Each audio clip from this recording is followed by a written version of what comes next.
सुप्रभात छात्रों। आशा से भवता भवती नाम चा कुशलम अस्ति। मम नाम नीलम शर्मा अस्ति। अहम भवतः संस्कृते अध्यापिका अस्ति। अद्य अस्माकं कक्षा आरभ्य अहम एकः श्लोकः प्रस्तुत करोमि, कृपया शृण्वन्तु।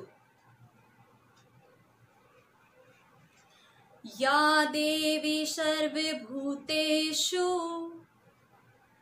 शक्तिरूपेण संस्थिता नमस्तस्यै नमस्तस्यै नारायणे नमोऽस्तुते।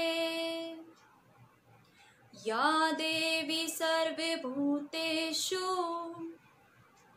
शक्तिरूपेण संस्थिता नमस्तस्यै नमस्तस्यै नारायणे नमोऽस्तुते। धन्यवाद। अहम अस्माकं कक्षा आरम्भं करोमि। अद्य दिना अस्माकं संस्कृते कक्षा अव्ययपदानि पठामि। हम आरंभ करते हैं, यानी कि आज हम अपनी संस्कृत की कक्षा में अव्यय पद पढ़ेंगे। आइए। अव्यय शब्दः त्रिषु वचनेषु त्रिषु लिंगेषु सर्वासु विभक्तिषु च समानः एव भवति।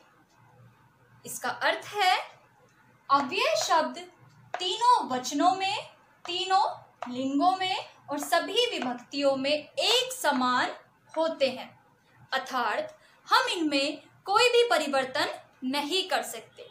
और जिन शब्दों में हम कोई भी परिवर्तन नहीं कर सकते वो हमारे अव्यय शब्द कहलाते हैं।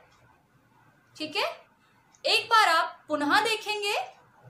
अव्यय शब्दः त्रिषु वचनेषु, यानी कि अव्यय शब्द तीनों वचन, त्रिषु लिंगेषु तीनों लिंग, सर्वासु विभक्तिषु सभी विभक्तियों में एक समान होते हैं। ठीक है, आइए अब हम आपकी एक बार बुक से अव्यय शब्दों को आपकी बुक के अव्यय शब्द पढ़ लेते हैं। ठीक है, ये आपका है पंचम पाठ, यानी कि 5वां पाठ। ईश्वरः सर्वत्र वसति, ईश्वर सभी जगह बसते हैं। अव्यय पदानि, मैंने अव्यय पदानि अभी आपको बोर्ड की सहायता से समझाए थे कि अव्यय शब्द हमारे होते क्या है। एक बार हम आपकी बुक से भी देख लेते हैं। ठीक है, आइए चलिए हम आपकी बुक से अब आपके 5वें पाठ को पढ़ लेते हैं। ईश्वरः सर्वत्र वसति, यानी कि ईश्वर सभी जगह हैं या बसते हैं। अव्यय पदानि, यानी कि हम अव्यय शब्द पढ़ेंगे, अव्यय पद पढ़ेंगे। देखें सभी अपनी बुक में। संस्कृत भाषा में कुछ ऐसे शब्द होते हैं जिनका रूप कभी परिवर्तित नहीं होता है। ठीक है, यानी कि कुछ ऐसे शब्द होते हैं जिनको हम कभी भी परिवर्तित नहीं कर सकते। नाव्ययम् इति अव्ययम्, अर्थात कभी भी परिवर्तित ना होने वाले शब्द अव्यय कहलाते हैं। क्या कहलाते हैं? अव्यय, जिनमें हम कोई भी परिवर्तन नहीं कर सकते। इन शब्दों पर काल विभक्ति वचन तथा लिंग का कोई प्रभाव नहीं पड़ता, अर्थात जो हमारे अव्यय शब्द होते हैं उन्हें ना तो हम काल में बदल सकते हैं, ना विभक्ति में, या ना वचन में, और ना ही लिंग में। इस मतलब है इसका कि जो हमारे अव्यय शब्द होते हैं वो काल विभक्ति वचन और लिंग सभी में एक समान होते हैं। हम उनमें कोई परिवर्तन नहीं कर सकते। जैसे सा अत्र पठति, वह यहाँ पढ़ता है, तो अत्र को हम बदल सकते हैं? नहीं बदल सकते। यानी कि यहाँ को हम बदल सकते हैं? नहीं बदल सकते। वो जैसा है वो वैसा ही रहेगा। और यहाँ को हम संस्कृत भाषा में अत्र के नाम से पढ़ते हैं। ठीक है। माला कुत्र पठति, माला कहाँ पढ़ती है? तो इसमें जो कुत्र है वो हमारा अव्यय शब्द है। हम इसमें भी परिवर्तन नहीं कर सकते क्योंकि वो जैसा है वो वैसा ही रहेगा। एक बार इसको पढ़ाने से पहले हम आपके जो ये हैं शब्दार्थ हैं वो देख लेते हैं। ठीक है, इससे आपको आसानी मिलेगी पढ़ने में। शब्दार्थ अत्र का अर्थ होता है यहाँ, कुत्र कहाँ, कदापि कभी भी, कदा कब, अद्य आज, अधुना अब, यदा, जब, तदा, तब, बहिः, बाहर, सर्वदा, हमेशा, सर्वत्र, सब जगह, किमर्थम, किस लिए।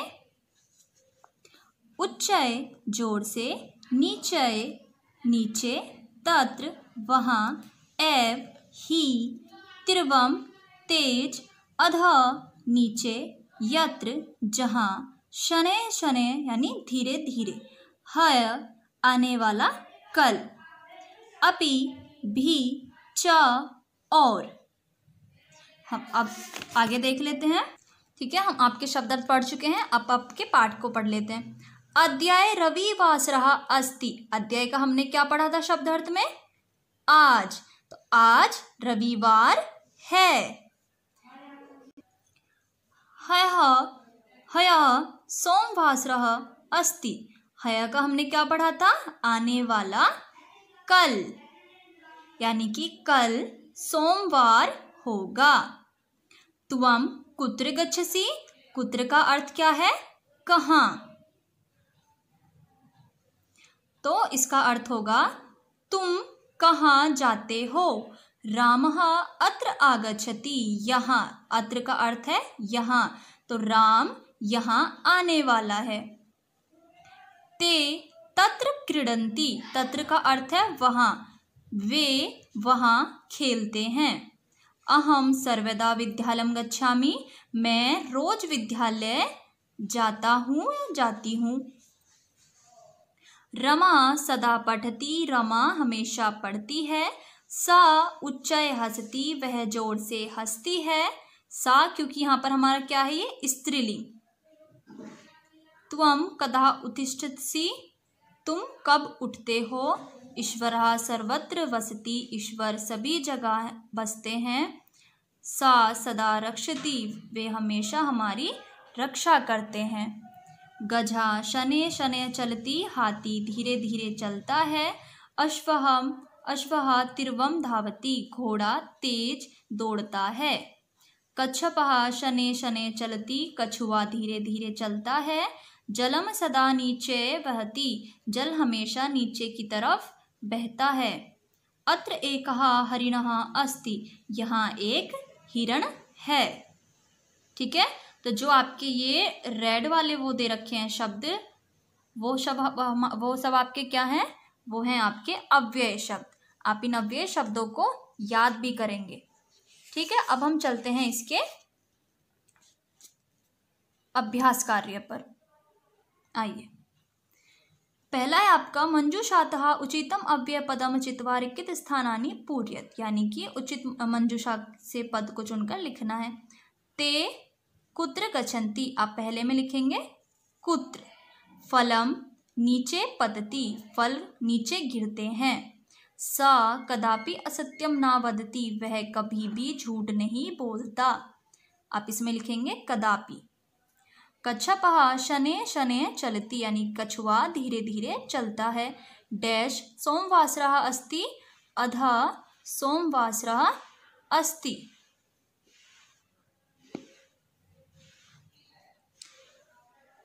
सिंहः उच्चैः गर्जति। प्रश्न 2 है, प्रदत्त अव्यय पदानाम हिंदी भाषायाम अर्थ लिखत। किमर्थम का अर्थ क्या था? शब्दार्थ में देखेंगे सभी। किस लिए, नीचय नीचे, सर्वत्र का अर्थ हमेशा, तीव्रम जोर से, कदा कब, एव ही, ये आप आपके शब्दार्थ में भी दिए गए हैं।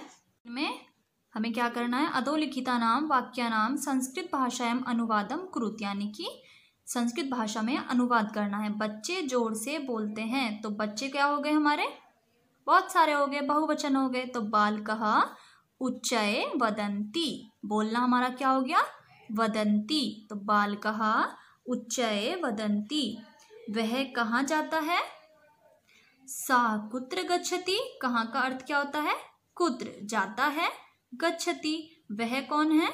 लड़का। तो यहाँ पर पुल्लिंग का धातु रूप लगेगा, तो क्या हो जाएगा? सा। सह।